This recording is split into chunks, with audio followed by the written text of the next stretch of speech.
Guys આપણે પાનમ નદી તમને બતાવી દઉં. પાનમ નદી પસાર કરી દઈએ અને હવે આપણે જંગલમાં રસ્તો જાય છે ત્યાં રહીને જવાના છે.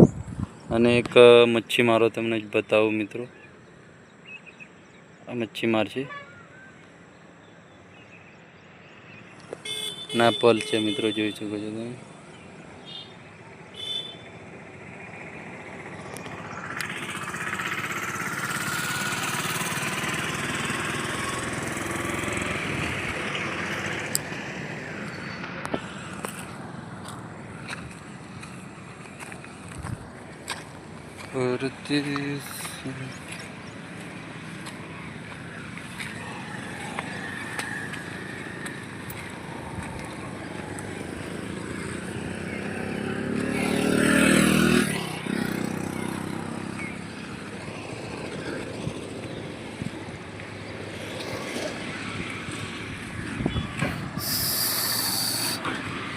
અને આ સામે તમને જંગલ દેખાય છે, એ જંગલની અંદર એને પસાર કરવાના છે મિત્રો, જોઈ શકો છો તમે.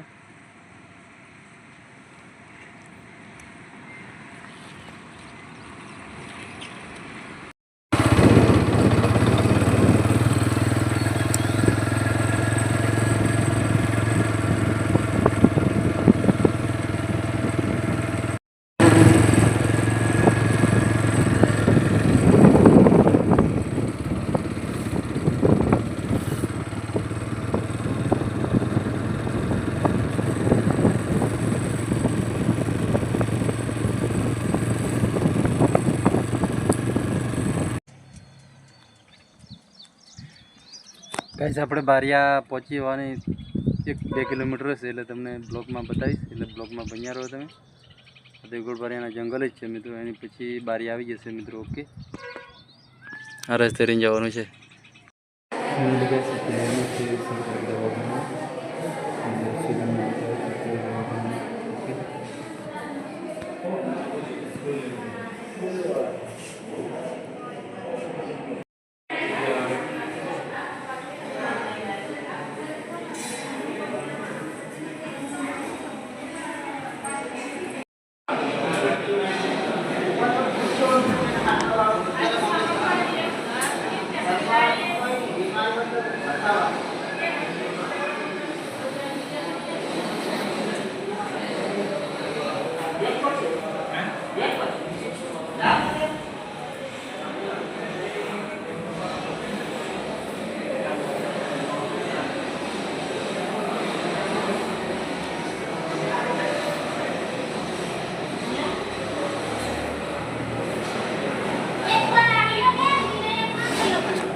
ફાઇનલી ગાઈસ, આ છે આપણો કેસ.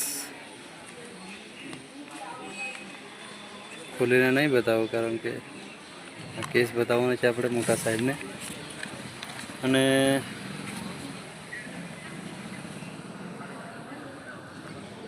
ત્યારે હું બેઠો છું બહાર, ઠીક છે.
બતાવી દઉં કઈ રીતનો બગીચો છે અને અત્યારે બંધ પણ છે મિત્રો. અરે આપણો બગીચો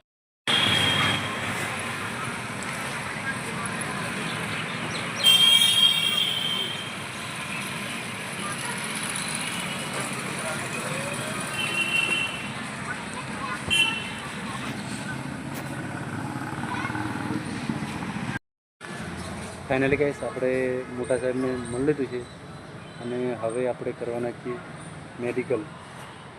એટલે અહીંયા લોહી લેશે અને પછી રિપોર્ટ કાઢશે અને પછી ફરી એકવાર આપણે મોટા સાહેબને મળવા જવાનું છે. એટલે બ્લોગમાં તમે બન્યા રહેજો અને મારે ટાઈમ લાગશે થોડો ઘણો. ઓકે, અને છે રિપોર્ટ ઓફિસ, બતાવી દઉં તમને. અહીંયા આવી જવાનું તમારે, સામે દવાખાનું છે અને અહીંયા રિપોર્ટ ઓફિસ છે મિત્રો, જોઈ શકો છો. એટલે કે અત્યારે હું બામરોલીના જંગલમાં છું, બારિયાથી ઘરે જ છું, પણ તમને હું બારિયાનો નજારો બતાવી નહીં શક્યો કારણ કે હું એકલો હતો અને બાઇક ચલાવું કે બ્લોગ બનાવો એ રીતના કન્ડિશન હતી. એટલે મિત્રો મારા તરફથી બધાને સોરી, અને ફરી જશું તો બારિયાનો નજારો તમને બતાવીશ, એટલે મનમાં કોઈ લેતા નહીં મિત્રો. ઓકે, ઠીક છે. આ છે બામરોલીનો જંગલ મિત્રો, ના રોડ છે.